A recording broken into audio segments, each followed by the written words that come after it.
How to buy Dogecoin on Binance application. So hello guys, welcome back to my YouTube channel. In this video I'll be showing you how you can easily buy the Dogecoin on Binance application. So the first thing you can do is simply head over to your Binance application itself and make sure you have successfully verified your account. And once you do that, what you can do is make sure that you have enough amount in USDT on your account to actually being able to buy the Dogecoin.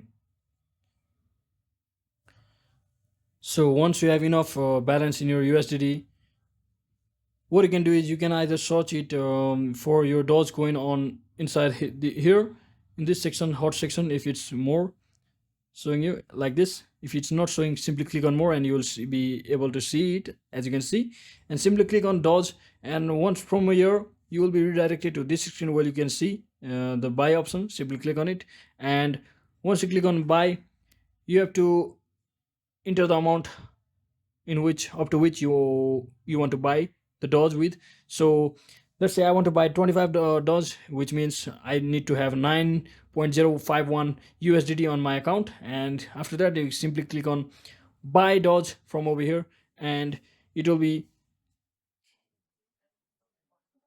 just make sure you have enough balance. As you can see, I don't have enough balance on my account, and you will be able to easily buy the Doge from your application. So hope this video was helpful. If it was, don't forget to like and subscribe to the channel. See you on the next one.